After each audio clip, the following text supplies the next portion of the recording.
Tout le monde veut des gros pectoraux. Malheureusement, bien peu de pratiquants y arrivent, malgré une bonne théorie et la sensation de faire tout ce qu'il faut. La faute en revient bien souvent à la morpho-anatomie. Et le choix des mauvais exercices va exacerber les déséquilibres envers les triceps et deltoïdes, ainsi que le risque de blessure. Que faire dans ces cas-là? Est-ce qu'il faut abandonner ce rêve d'avoir des gros pecs? Je suis Heisenberg, coach sportif diplômé, préparateur physique et auteur pour le magazine américain Breaking Muscle. Aujourd'hui, nous allons voir comment entraîner les pectoraux si on a une mauvaise morpho-anatomie. Tout d'abord, c'est parti pour le jargon scientifique. Le grand pectoral est un muscle large placé sur le devant du tronc. Il est composé de 3 faisceaux, claviculaire, sternal et abdominal. Ces fibres partent de ces régions-là et s'entortillent dans un tendon qui va s'entortiller dans l'aine intertuberculaire de l'humérus. Donc, il est attaché au milieu de votre bras. Ses fonctions sont de faire principalement l'adduction, que ce soit horizontale ou verticale. C'est le muscle du câlin. Il va être également rotateur médial ou interne et aider à l'antépulsion quand on va lever le bras. Il peut également aider quelque peu à la respiration et être sollicité à l'inverse sur la rétropulsion, c'est-à-dire le mouvement, c'est-à-dire quand le bras va du haut vers le bas, mais seulement à partir d'un certain angle. Quand on est dans cette position au-dessus de la tête, par exemple quand dans un pullover, il sera sollicité au début. Il est donc employé beaucoup sur tous les mouvements de poussée en conjonction avec le deltoïde antérieur et les triceps. Les pompes, les dips, les développés couchés, mais également développés militaires ou les tractions. Bon, un muscle qui sert à autant de choses, comment on pourrait avoir du mal à le développer? Et justement, ça vient de là. Le corps est un gros feignant. Pour lui, la facilité est reine. Et pour effectuer un mouvement, il va vouloir le faire de la façon la plus facile, qui lui fait économiser le plus d'énergie. Donc, si votre morphologie va biaiser vos épaules ou vos triceps au détriment de vos pectoraux, il va être plus enclin à utiliser ceci pour effectuer le mouvement. De plus, il se passe un phénomène de compartimentation musculaire. Les 3 faisceaux des pectoraux ne seront pas recrutés à la même intensité en fonction du mouvement, en fonction également de l'angle. C'est pour ça qu'on peut biaiser un peu le haut des pecs, le bas des pecs en fonction des exercices qu'on va utiliser. Donc là va être lié le premier problème qui va être le choix des exercices à cause de notre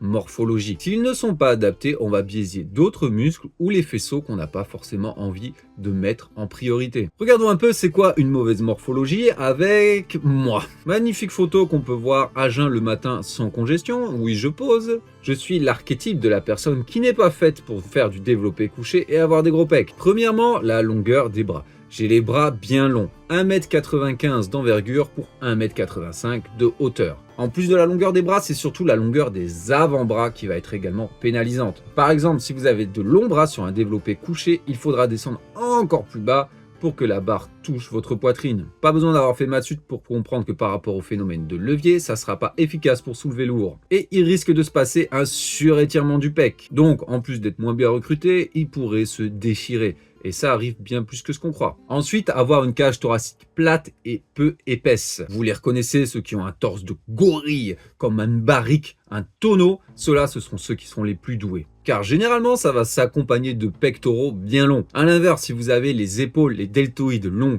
et les triceps longs, ceux-ci seront plus forts et auront tendance à prendre le pas. Évidemment, si vos pecs sont courts, en plus d'avoir une cage thoracique toute petite, ça va être combo bonus pour ressembler à une sole toute plate toute votre vie. A l'inverse, on peut observer ici une bonne morphologie pour les pectoraux. Pecs longs et larges, triceps courts, cage épaisse et bras courts. Mon ami, il prend tout dans les pecs et ça se ressent également sur ses performances ahurissantes au développé. Malheureusement, on ne peut pas changer sa morpho-anatomie. Pas tout à fait. Quand j'ai commencé la musculation il y a 13 ans et que je faisais 20 kg de moins, je n'avais effectivement pas les mêmes leviers qu'aujourd'hui. Après avoir mis de la viande sur mon dos, sur mes pecs, sur mes épaules et tout ça, j'ai quand même épaissi ma cage thoracique. J'ai changé quelque peu mes leviers et je peux m'autoriser plus de choses qu'autrefois. Il en va de même d'ailleurs si vous prenez de la matière grasse. Mais bon, ne croyez pas que si vous avez une mauvaise morphologie pec, prendre une tonne de gras et de muscle d'un coup va vous faire devenir le meilleur bencher au monde. Bon, vous vous reconnaissez dans la personne qui a une mauvaise morphologie pour les pectoraux. Qu'est-ce qu'on va faire? Voici les solutions.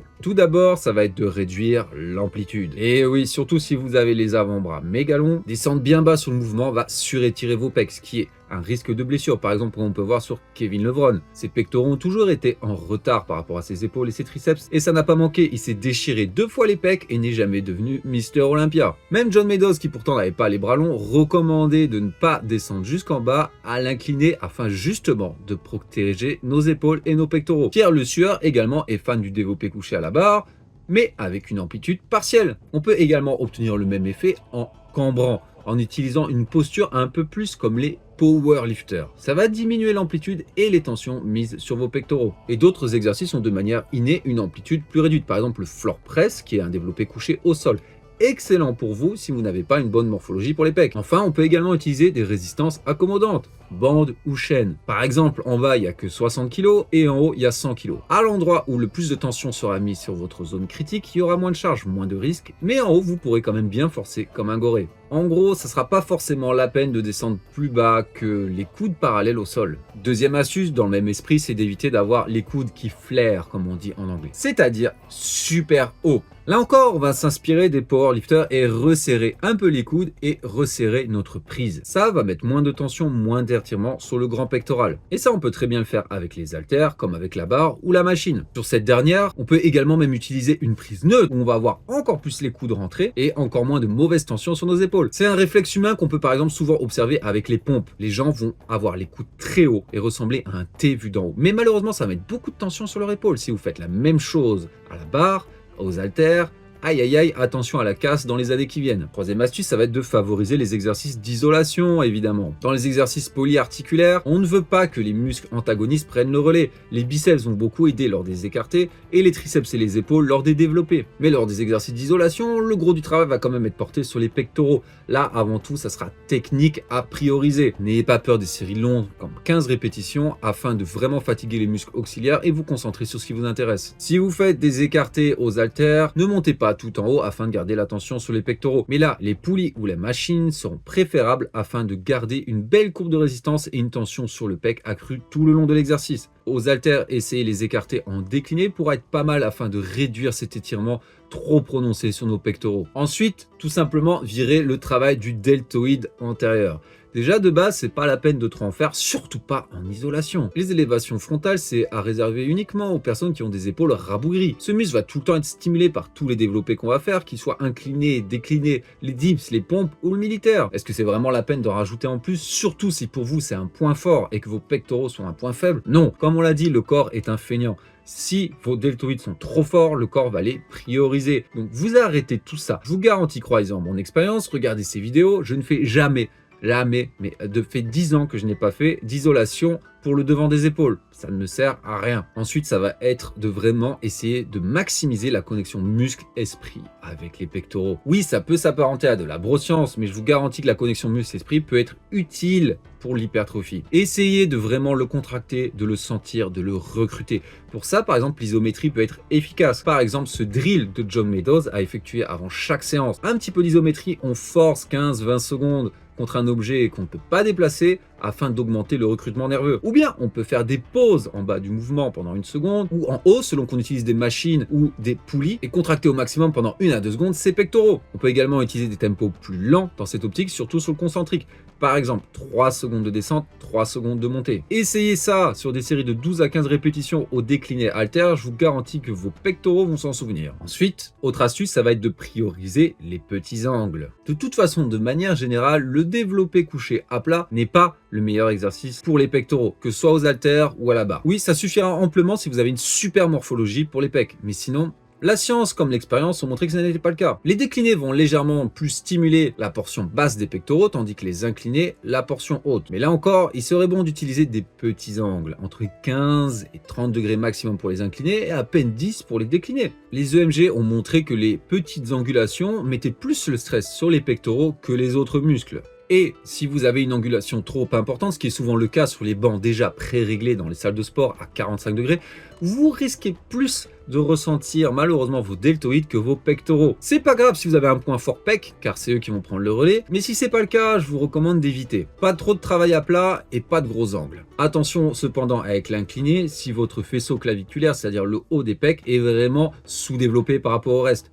Si vous avez des tout petits hauts des pectoraux, ça risque de mettre un peu trop de tension au niveau étirement. Donc peut-être pas à la barre, ça risque soit de pas vraiment bien le développer, soit de vous faire bobo. Restez vraiment sur un petit angle, 10-15 degrés, et peut-être prioriser un peu plus les haltères. Si vous aimez cette vidéo, n'hésitez pas à la partager à quelqu'un qui pourrait en bénéficier. Le bouche à oreille reste le meilleur moyen de faire grandir la chaîne et de véhiculer l'information de qualité.